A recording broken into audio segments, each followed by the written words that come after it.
हरे कृष्णा। तो सभी भक्तों का बहुत बहुत स्वागत है आज के इस दामोदर क्लास में, दामोदर लीला में, संध्याकालीन क्लास में, जहाँ पर हम लोग भगवान दामोदर की दामोदर लीला के ऊपर में चर्चा कर रहे हैं। इस परम महीने में, कार्तिक के महीने में हम लोग भगवान की लीला के ऊपर चर्चा कर रहे हैं। ओके, तो हमने चर्चा की अब तक कि किस प्रकार दामोदर लीला में कि कैसी यशोदा माई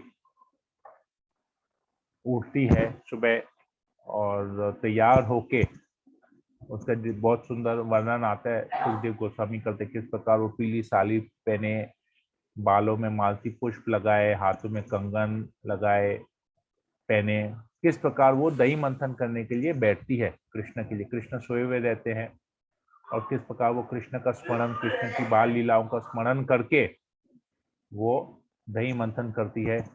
कृष्ण उठ के आते हैं, उनका स्तनपान करने की इच्छा से यशोदा माई उनको अपने गोद में लेती है, उनको स्तनपान कराती है। और जब स्तनपान करा रही होती है तो उनके बहुत सुंदर मुखमंडल को देखती है, कृष्ण उनकी तरफ देख के मुस्कुराते हैं। यशोदा माई कृष्ण को देख के बहुत आनंदित होती है, पर तुरंत उनको लगता है, वो देखती है कि उन्होंने जो है अपने किचन में, रसोई में दूध उफल के गिर रहा था। उसने दूध रखा था, पद्मगंधा गाय का दूध, जो केवल कृष्ण के लिए है, स्पेशल गाय का दूध। तो वो फल के नीचे गिर रहा था, तो कृष्ण को उतार के वो गोद से नीचे रख के उस दूध को बचाने के लिए चली जाती है।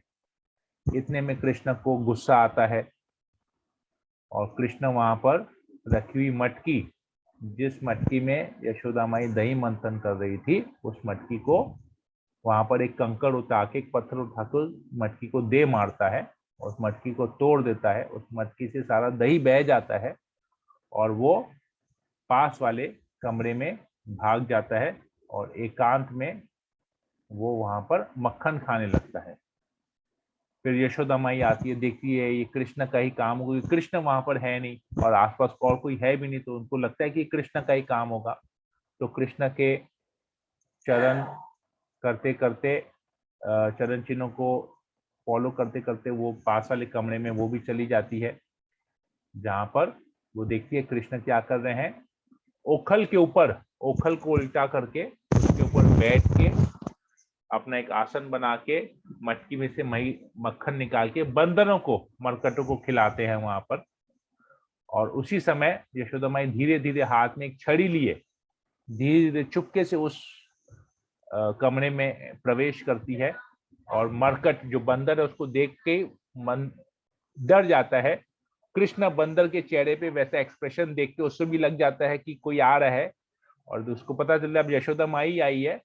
और कृष्ण क्या करता, तुरंत उस ओखल से झंप मार के भागने लगता है, उस कमरे से बाहर भाग जाता है और यशोदा माई भी उसके पीछे पीछे भागती है। तो ये यहाँ तक हमने पढ़ा। अब आगे हम इस लीला को आगे हम कंटिन्यू करते हैं।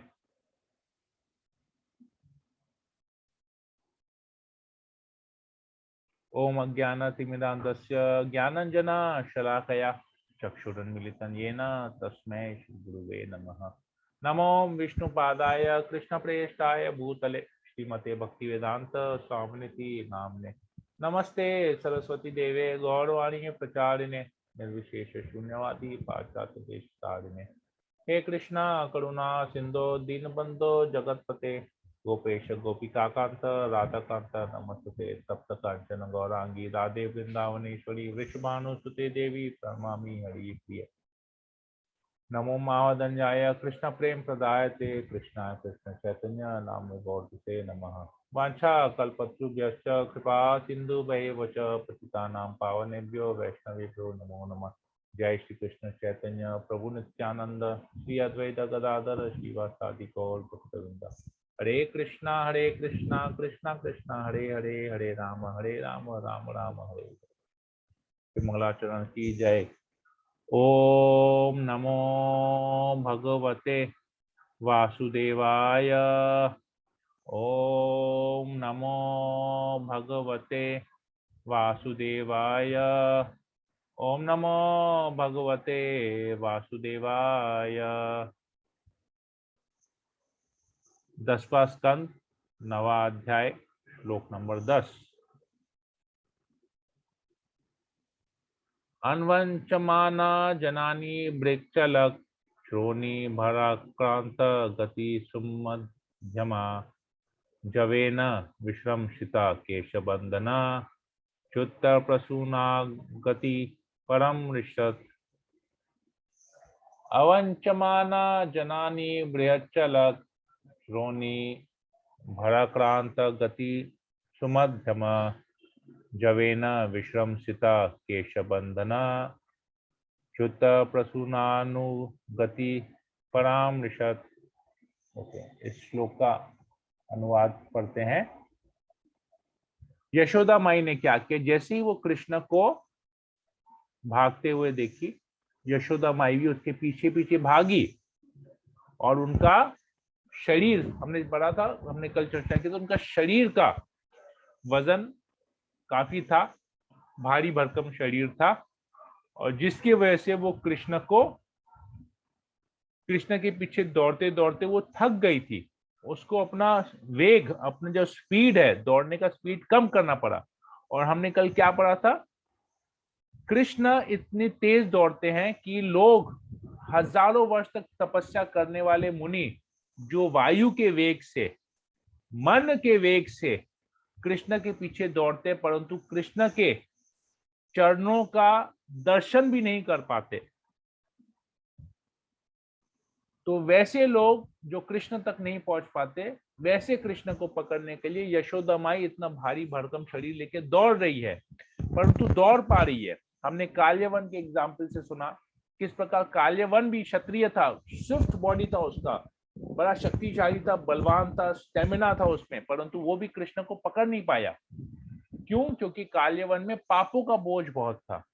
परंतु यहाँ यशोदा माई को तो हृदय एकदम साफ है, शुद्ध भक्त है भगवान की, और वो कृष्ण के पीछे दौड़ रही है, थक गई है दौड़ के, और उसकी गति भी धीमी हो गई है।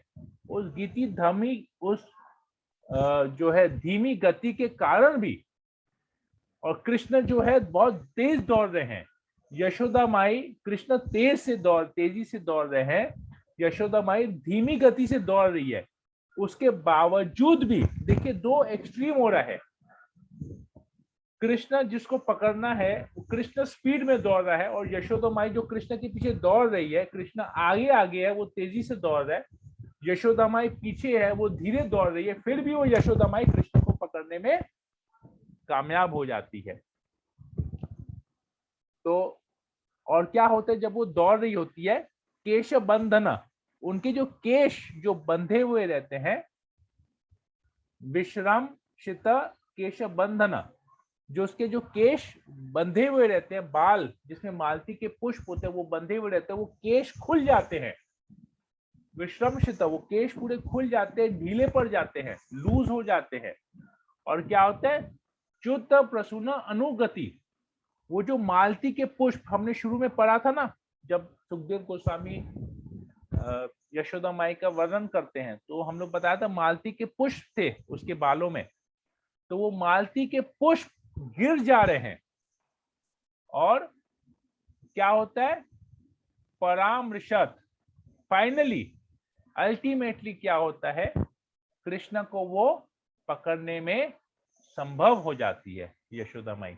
तो यहाँ पर आचार्यगण बताते हैं कि जो मालती के पुष्प हैं, वो जैसे हमने पहले भी पढ़ा था कि सब चीज में चेतना है, दूध में चेतना थी, उस कंगन में चेतना थी, कंगन जो करताल का आवाज कर रहे थे, दूध जो सोच रहा था कि यशोदा माई कृष्ण के बीच में जो प्रेम का आदान प्रदान चल रहा है, इतना स्नेह का वात्सल्य भाव का जो चल रहा है आदान प्रदान, कृष्ण का पेट भर जाएगा तो कृष्ण, मैं जो कृष्ण की सेवा के लिए हूँ, मुझे कृष्ण ग्रहण नहीं करेंगे तो मैं सुसाइड कर लूं, तो दूध फल के नीचे गिर जा रहा था। यहाँ पर अभी फूलों में भी जो मालती के जो पुष्प थे, उनमें भी चेतना थी, वो गिर जा रहे थे नीचे। यहाँ पर आता है शुद्ध प्रसून अनुगति, सारे पुष्प नीचे गिर जा रहे थे। तो क्यों गिर रहे थे, आचार्य यहाँ पर बताते हैं। आचार्य गर्जीव गोस्वामी इसके ऊपर कमेंट्री लिखते हैं, कहते हैं कि उसमें ना एक पर्टिकुलर मालती पुष्प कुछ थे, 3 अलग अलग सोच थी। जो मालती पुष्प जो गिर रहे थे उसमें 3 अलग अलग सोच थी। कुछ मालती पुष्प ये सोच रहे थे कि यशोदा माई इतनी महान भक्त है कृष्ण की, कृष्ण को जो कोई मनोवेग से, वायु वेग से, मनोवेग से कोई छू भी नहीं पा रहा, कोई इनको चरणों तक भी नहीं पहुंच पा रहा है, और यशोदा माई जैसी एक नंद गेहिनी, एक ग्वालिन कृष्ण को पकड़ ले रही, तो यशोदा माई का दर्जा कितना ऊंचा होगा, कितनी महान भक्त है वो।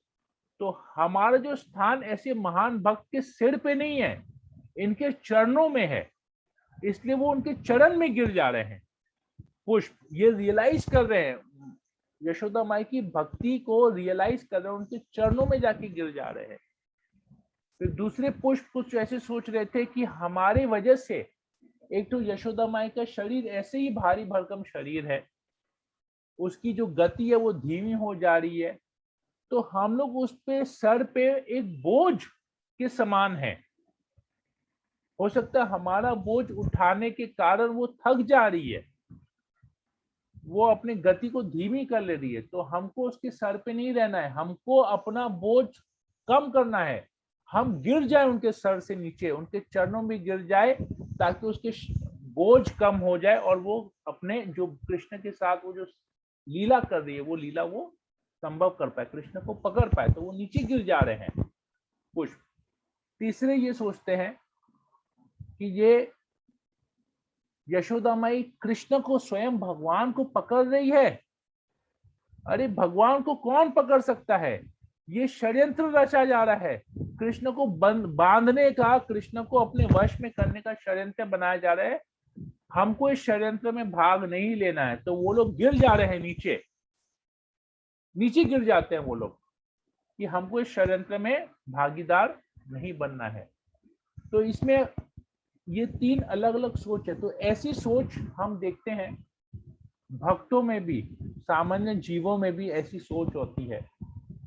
जो पहला कैटेगरी का पुष्प था, वो लोगों की क्या भावना थी कि यशोदा माई इतनी भक्त है, इतनी उच्च कोटि की भक्त है कि हमारा जो स्थान है उनके सर पे नहीं, उनके बालों में नहीं, उनके केशों में नहीं, उनके चरणों में है। तो जो भक्ति करते हैं, जो भक्ति में सेवा करते हैं, जो शुद्ध भक्ति की आकांक्षा करते हैं, जो अपने आप को भक्ति में जीवन में प्रगति करना चाहते हैं, उनको ये सोच होनी चाहिए कि किस प्रकार हम शुद्ध भक्तों के चरणों में पड़े रहे। क्योंकि शुद्ध भक्त भगवान को वश में कर सकते हैं। शुद्ध भक्त में जो भक्ति होती है, कृष्ण के प्रति जो भक्ति होती है, वो निष्काम भक्ति होती है। तो उनके चरणों में अगर हम पड़े रहेंगे तो उनकी कृपा से हम सीख पाएंगे कि कृष्ण की भक्ति कैसे करनी है। तो हमारा जो पोजीशन है, हमारा जो स्थान है, ऐसी शुद्ध भक्तों के चरणों में होना चाहिए। तो ये एक सोच है। दूसरा जो सोच है कि हमारी वजह से यशोदा माई कृष्ण को नहीं पकड़ पा रही है, तो हमको गिर जाना ही हमारे लिए ठीक है। हमारी वजह से उनकी सेवा में बाधा आ रही है, हमको अपने आप को वहां से हटा देना है। तो जो भक्ति में जीवन में प्रगति करना चाहते हैं, उनकी भी ऐसी सोच है कि हमारी वजह से किसी दूसरे भक्त को कोई भी भक्ति में सेवा में बाधा नहीं डालनी चाहिए। हमारी वजह से उनको किसी भी प्रकार की तकलीफ नहीं होनी चाहिए। वो लोग जो भक्ति में सेवा कर रहे हैं, हमको कभी भी ऐसा कोई कार्य नहीं करना चाहिए जिनसे वो नाराज हो या उनकी सेवा में बाधा आए। हमको कभी ऐसा नहीं करना चाहिए। ये एक सोच आती है हमको अपने जीवन में कैसी सोच रखनी चाहिए। और तीसरे प्रकार के जो लोग हैं, जो तीसरे प्रकार का जो पुष्प था, वो बोलता है हमको षड्यंत्र में भाग नहीं लेना है। तो ये भी कुछ लोगों की ऐसी सोच होती है, अरे क्या प्रभु जी हमको खाली बोलते हैं ऐसा करो वैसा करो, ऐसा जप करो, भक्त संग करो, यात्रा में चलो, क्लास अटेंड करो, ये करो वो करो। हम अपनी जगह पे ठीक है, हमको ये सब झंझट जोड़ झमेले में नहीं पड़ना है। आप लोग को जो करना है करो, प्रभु जी को जो करना है करो, माता जी को जो करना है करो, हमको कोई सब मत बोलो करने के लिए। हम अपना घर में ठीक है, हमको जो समझ में आएगा कृष्ण को, भले खाली एक गिलास पानी लगा दे, खुद 56 भोग खाएंगे लेकिन कृष्ण को पानी लगा देंगे, एक भोग लगा देंगे, कृष्ण को एक फल ऑफर कर लेंगे, और हम दुनिया भर का ऐशो आराम करेंगे, सब इंद्रिय तृप्ति करेंगे, फुचका खाएंगे, ये भी खाएंगे, चाट खाएंगे, अगड़म बगड़म सब कुछ खाएंगे, हम घूमने फिरने जाएंगे, हम पिक्चर देखने जाएंगे। ये हमको ये सब में झोर झमेले में मत फंसाओ। तो तीसरे कैटेगरी के लोगों का ये भी एक प्रकार की भक्ति है, पर इनकी सोच कैसी है। तो अब हमको कैसा बनना है, हम इसमें से अपने जीवन में चुन सकते हैं कि हमको कैसा बनना है। तो अगले श्लोक को लेते हैं।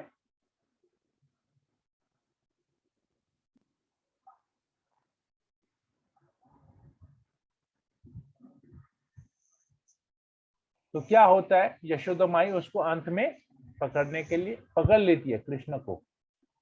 तो आगे क्या होता है, सुखदेव गोस्वामी इस प्रसंग को आगे बढ़ाते हैं, कहते हैं कृतागसं तं प्ररुदन्तमक्षिणी, कृतागसं तं प्ररुदन्तमक्षिणी, कषन्तमञ्जनमसिनी स्वपनिना, अदृक्षमाणं भयविवलरेक्षणं, हस्ते गृहीत्वा विषयन्त्यवागुरत्, कृतागसं तं प्ररुदन्तमक्षिणी, कषन्तमञ्जन्मसिनी स्वपनिना, उद्वीक्षमानं भयविवललेक्षणं, हस्ते गृहीत्वा विषयन्त्यवागुरत्।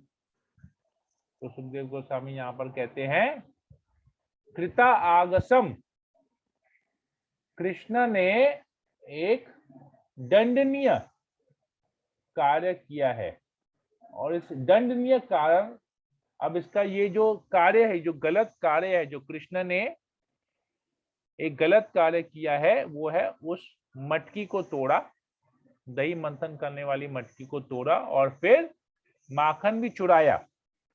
तो उसने ये जो कार्य किया है, अब उसे पता चला है कि मैंने गलत किया है, तो वो क्या कर रहा है, प्ररुदंतम, रुदंत, प्ररुदंत, हम लोग पढ़े ना दामोदर अष्टकम में, रुदंत मोहोर नेत्र युग्मम रेचंतम करम्भोज युग्मेन शातंक नेत्रम। रुदंत, कृष्ण रो रहे हैं, और कैसे रो रहे हैं, अक्षिणी, कशंतम, अपने आंखों को मल मल के ऐसे रो रहे हैं, मैट रहे हैं, जैसे हम देखते हैं ना छोटे बच्चे कैसे ऐसे ऐसे ऐसे करके आंखों में मलते हैं और रोते हैं।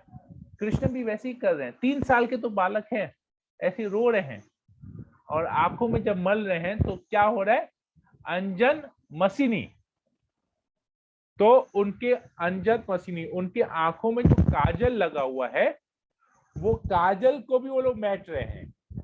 बच्चों के आंखों में काजल लगाते हैं ना, मैया लगाती है, मुझे भी याद है, मैं जब छोटा था मेरी मम्मी मुझे वो आंखों में सुरमा वो लेके उससे लगाती थी, काजल लगाती थी, बड़े प्यारे लगते हैं बच्चे काजल लगाते जब आंखों में। तो कृष्ण क्या कर रहे हैं, वो उनके आंखों से आंसू गिर रहे हैं, रो रहे हैं, और साथ ही साथ आंखों को मत जो है कर रहे हैं इस प्रकार, और उस आंखों को जो मेट रहे हैं, उसमें जो आंखों में जो काजल लगा हुआ है, वो पूरा काजल भी क्या हो रहा है, आंसू गिर रहा है, उस काजल में लग रहा है, मैट रहे हैं, और वो उनके पूरे चेहरे पे कालापन आ जा रहा है।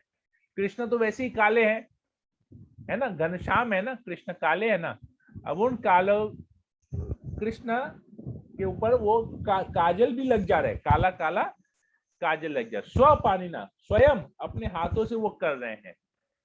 तो प्रभुपाद जी एक बार साउथ अफ्रीका में थे, तो वो लेक्चर दे रहे थे, तो वहां पर बहुत सारे ऐसे थे जो ब्लैक कॉम्प्लेक्शन के थे, वहां पर बहुत सारे प्रभुपाद के डिसाइपल शिष्यगण थे वहां पर। तो प्रभुपाद जी बता रहे थे कृष्ण के बारे में कि कृष्ण इज ब्लैक, कृष्ण भी का रंग भी काला है। तो वो जो उधर काले स्किन वाले, ब्लैक स्किन वाले जो थे, तो उनको ना बहुत थोड़ा सा गर्वित महसूस हुआ। देखो कृष्ण भी, हम भी काले, कृष्ण भी काले, मतलब हम में कुछ तो हम में और भगवान में कॉमन है। तो प्रभुपाद बोले Krishna is black but not like you. Krishna तो काले हैं परंतु तुम्हारे जैसे नहीं है। तो प्रभुपाद ने इसको कैसे समझाया कि इस भौतिक जगत का जो कालापन है, जो अंधकार है इस भौतिक जगत का, वो क्या करता है, रोशनी को खा जाता है।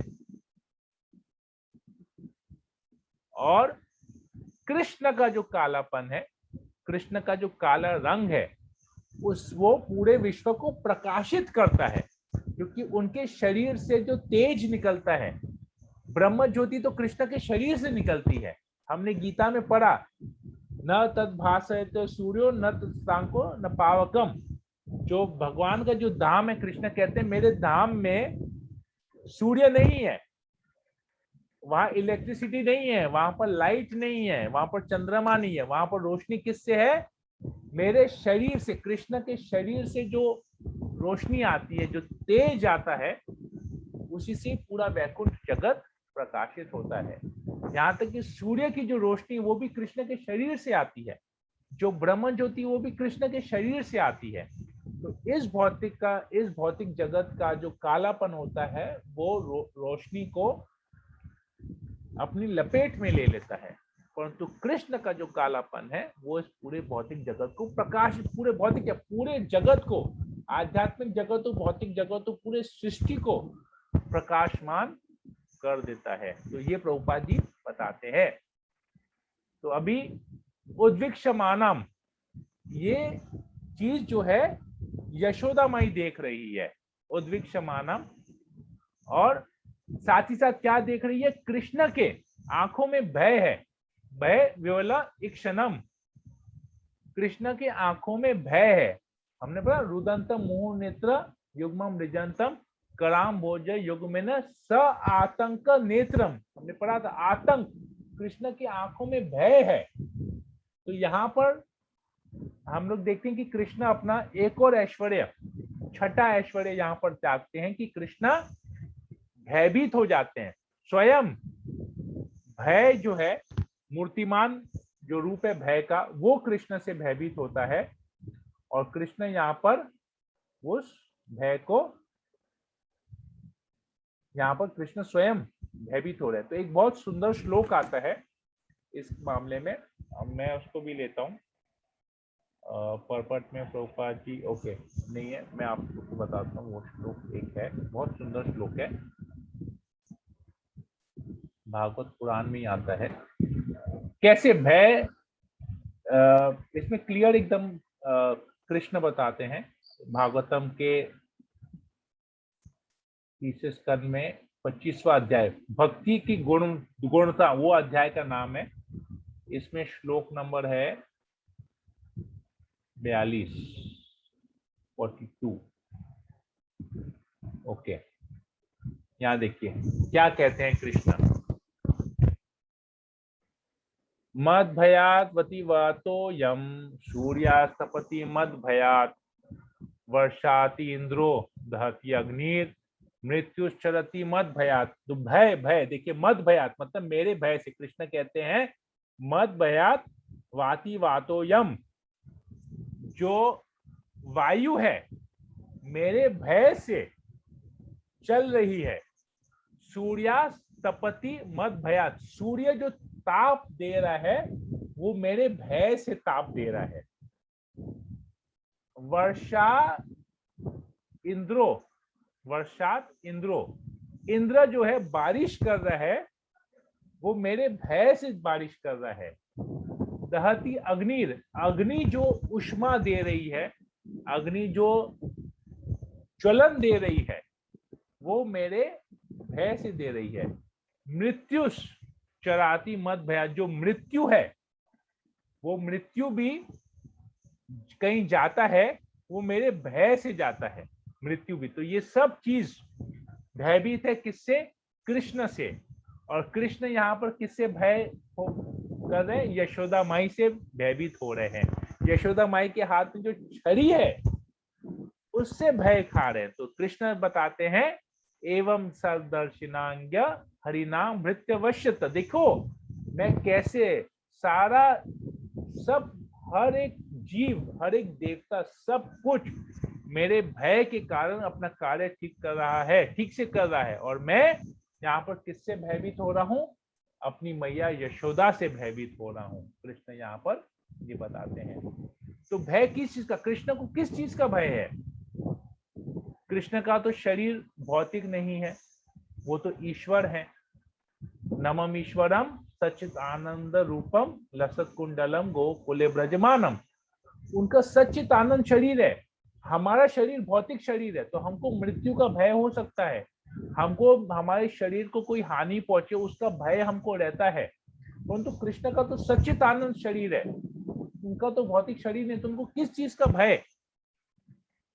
प्रभुपाद जी बता रहे थे एक बार कि एक बार एक राजा ने एक चैलेंज रखा था कि ये एक लेक है, एक ये छोटा सा समुद्र है, इसको अगर कोई पार कर सकता है, कुंड था छोटा सा, कुंड में तैर के इस पार से उस पार अगर कोई चले गया तो उसने 3 इनाम रखा। पहला इनाम था कि मैं अपनी पुत्री का विवाह उसके साथ करवाऊंगा। दूसरा इनाम था मैं उसको 100 स्वर्ण मुद्राएं दूंगा। और तीसरा इनाम था मैं उसको अपना आधा राज्य दे दूंगा। और पर शर्त उस तालाब में, उस लेक में क्या था? जहरीले सर्प थे उसमें, तो कोई भी व्यक्ति सामने नहीं आ रहा था। जहरीले सर्प को सबको भय है, सबको भय था कि कुछ भी मिले, लेकिन शरीर का जान का भय तो सबको रहता है, जान का डर सबको रहता है, तो कोई वहां कूद नहीं रहा था। अचानक एक आदमी उसमें कूदा और एकदम स्पीड में से तैरते तैरते तैरते तैरते उस पार चले गया, और एकदम मतलब एकदम बगैर किसी नुकसान के, बगैर किसी हानि के वो उस तट पे जाके खड़ा हो गया, पार कर गया पूरा। तो राजा ने पूछा उससे, अरे वाह वाह भाई की उसकी, अरे वाह नवयुवक नौजवान, वो मैं बहुत खुश हुआ तुमसे, तुम्हारे इसको देख के, तुम्हारे इसको देख के मैं बहुत खुश हुआ। बताओ तुम्हें क्या चाहिए? तुम्हें 100 स्वर्ण मुद्राएं चाहिए? वो बोला नहीं। अच्छा तुम्हें आधा राज्य चाहिए? बोला नहीं, मुझे आधा राज्य भी नहीं चाहिए। अच्छा तुम्हें मेरी पुत्री चाहिए विवाह के लिए? बोला नहीं, मुझे पुत्री भी नहीं। बोला तुमको क्या ही चाहिए क्या? बोला मुझे ये बताओ कि मुझे इस पानी में धक्का किसने मारा, मैं उसको छोड़ूंगा नहीं। तो सोचिए वो भी भयभीत था उस पानी में कूदने से, लेकिन उसको किसी ने पीछे से धक्का दे दिया और स्पीड में तैरते तैरते चले गए। उसको कुछ नहीं चाहिए, जान बची लाखों पाए। तो ये उसका उस वक्त सोच था। तो हर एक व्यक्ति यहाँ पर इस जगत में किसी ना किसी चीज से भयभीत है, परंतु कृष्ण नहीं है। कृष्ण खुद कहते हैं भागवतम में कि सब कुछ मेरे भय से चल रहा है। सूर्य भी अपने ताप मेरे भय से दे रहा है, इंद्र वर्षा मेरे भय से कर रहा है, वायु मेरे भय से बह रही है, चल रही है, सब कुछ बताते हैं। अग्नि मेरे भय से उष्मा दे रहा है, ज्वलित हो रहा है। तो वैसे कृष्ण जिस सबको कंट्रोल में रखे, सब कोई उससे भयभीत है, स्वयं भय मूर्तिमान रूप में कृष्ण से भयभीत है।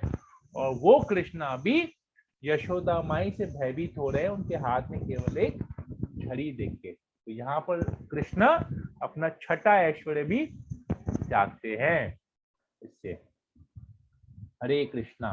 तो हम लोग यहीं पर ही रखते हैं, हम लोग फिर इसको कल आगे और इसके ऊपर चर्चा करेंगे। अच्छा ठीक है, कल इसके ऊपर हम लोग फिर आगे चर्चा करते हैं। अगर किसी को कोई प्रश्न हो या कोई कमेंट हो तो मैं ले सकता हूं। आप लोग अपने आप को अनम्यूट करके बोल सकते हैं।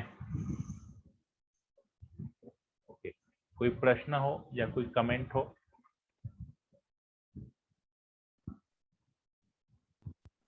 Yes, Ashok Sakrani Prabhu. No, everything is fine, Prabhu. Hare Krishna. Hare Krishna. Mahendra Kesharwani, okay. Rakhi Singh. हाँ प्रभु जी, मेरा एक क्वेश्चन है। हाँ मतलब पूछिए।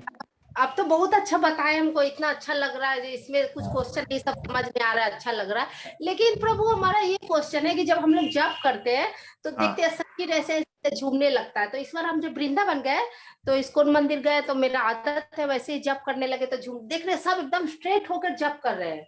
तो हाँ। हम सोचे क्या ये गलत है, क्यों ऐसे हो रहा है, मतलब क्या ये सही नहीं है क्या, इसलिए हम सोचे आज आपसे पूछेंगे। मैं समझा नहीं माता जी क्या बोल रहे हैं। प्रभु जी मतलब बोले जैसे हम लोग जप करते हैं ना तो ऑटोमेटिक क्या है ना, शरीर झूमने लगता है, झूम झूम के जप अच्छा, करते शरीर हैं। झूमने लगता है, राइट। हाँ। हाँ लेकिन इस बार जब वृंदावन गए तो इस्कॉन मंदिर में गए, सुबह का टाइम हाँ एकदम मंगला आरती में गए तो सब जप हाँ कर एकदम स्ट्रेट होके। तो हम हाँ सोच रहे हैं उन लोग तो बहुत मतलब बहुत सीनियर डिवोटी है, तो उन हाँ लोग इतना झूम के नहीं कर, फिर हम लोग को कितना मतलब लीन हो गए कि हम लोग झूम के कर रहे हैं। तो क्या हाँ। सही क्या, तुमको कुछ समझ में नहीं आया, तो इसका क्या है, यही हम पूछना चाहते हैं कि मतलब ऐसे झूम सही हाँ नहीं है, क्या हैबिट बनाना है वो। ठीक है। आप शरीर को झूम करके भी जप कर सकते हैं, स्थिर रह के भी जप कर सकते हैं। शरीर का मूवमेंट ज्यादा जरूरी नहीं है। जप को सुनना, जो हरे कृष्ण महामंत्र है उसको सुनना ज्यादा महत्वपूर्ण है। जैसे मैं क्या करता हूं, मैं कभी स्थिर बैठ के योग के पोजीशन में बैठ के जप करता हूं, कभी झूम झूम के जप करता हूं। झूम झूम के कब जप करता हूं, जब आंख काफी देर तक बंद होता है तो नींद आने का जो एक वो रहता है, प्रवृत्ति होती है, तो उसको नींद को भगाने के लिए मैं जोर जोर से जप करता हूं, अपने पूरे शरीर को हिलाता हूं। और कुछ मन में कुछ बातें आती है जप करते समय, कुछ इधर उधर के ख्याल आता है, तो उस ख्याल को भगाने के लिए भी शरीर हिलाया जाता है। तो वो कोई जी बात नहीं है, आप स्थिर रह के भी जप कर सकते हैं। वो सबका शरीर के ऊपर डिपेंड करता है। देखिए, शरीर ज्यादा कौन हिलाता है, जो रजोगुण में होता है, क्योंकि रजोगुण वाले व्यक्ति ना एक जगह पे स्थिर नहीं बैठ सकते। जो हाँ जी सतोगुण वाले व्यक्ति होते हैं वो एक जगह पे स्थिर होके बैठते हैं। तो अभी हम में क्या, अगर हमारा शरीर ज्यादा हिल रहा है तो हम रजोगुण के प्रभाव में, देखिए रजोगुण वाला व्यक्ति क्या, एक जगह बैठेगा, फिर उठ के दूसरी जगह बैठेगा, फिर तीसरी जगह बैठेगा, घूमते फिरते रहेगा, वो एक जगह स्थायी नहीं हो सकता है। और जो सतोगुण में होता है ना, वो एक जगह बैठा रहता है। तो अगर हम हिलते हैं तो हमें रजोगुण ज्यादा है। तो रजोगुण वो धीरे धीरे, जितना ज्यादा हम जप करेंगे, जितना ज्यादा भक्ति करेंगे, जितना ज्यादा कृष्ण कथा श्रवण करेंगे, जितना ज्यादा भक्ति में आनंद उठाएंगे, तो धीरे धीरे हम रजोगुण से सतोगुण में आ जाएंगे। और फिर हम भी एक समय बाद, हम भी फिर स्थिर होके स्थायी रूप से बैठ के हम जप करेंगे। फिर उसके बारे में ज्यादा सोचना नहीं। ठीक है माता जी जी, वही हम सोच। हाँ, ये गुण का प्रभाव है, रजोगुण का प्रभाव है। और तमोगुण में जप कैसे होता है, हरे कृष्णा हरे अरे अरे अरे, कहाँ कहाँ चले कहाँ चले, हरे कृष्णा कृष्णा कृष्णा हरे अरे अरे अरे अरे, कहाँ चले, अरे अरे अरे, साड़ी तो बहुत अच्छा, अरे अरे अरे, कुर्ता तो बहुत अच्छा, अरे अरे, धोती तो मटका सिल्क, हरे कृष्णा कृष्णा कृष्णा अरे अरे अरे अरे अरे। वो हो गया तमोगुण वाला जप। ठीक है ना। जी और वही सतोगुण, हमको लग रहा था। सतोगुण रजोगुण वाला सब हुआ, हरे कृष्णा कृष्णा कृष्णा हरे हरे, हरे राम राम राम हरे। ये हो गया सतोगुण वाला जप।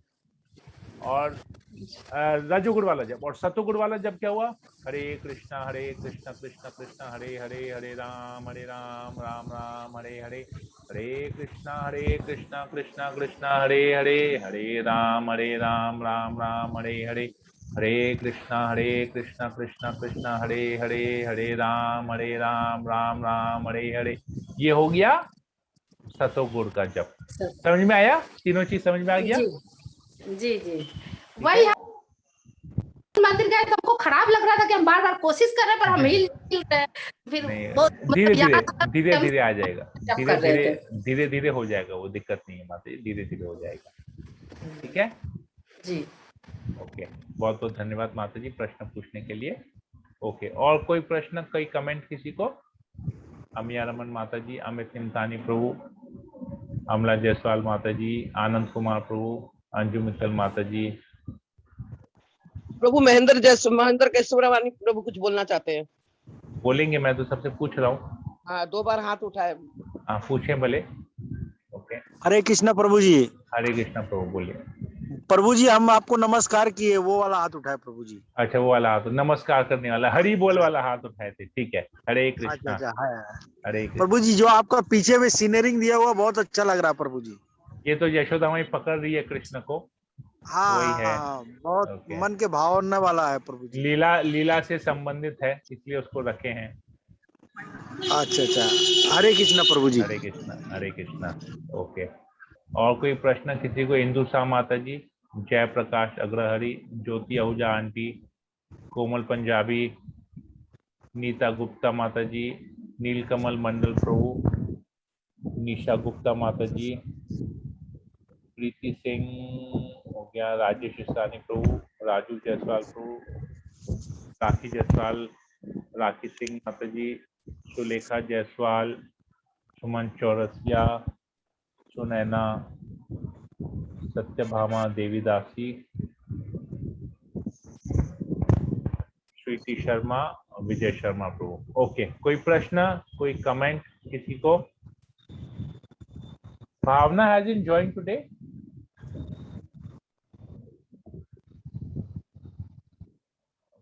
भावना नहीं है, नवीन प्रभु भी नहीं है। ओके, ठीक है। कोई प्रश्न, कोई कमेंट किसी को? नहीं तो मैं सेशन, अच्छा मैं सेशन को फिर यहीं पर रिकॉर्डिंग को मैं स्टॉप कर लेता हूँ एक बार। प्रभु जी एकादशी कब? एकादशी सोमवार को होगा, 1 तारीख। 1 तारीख। 1 तारीख है। हाँ प्रभु।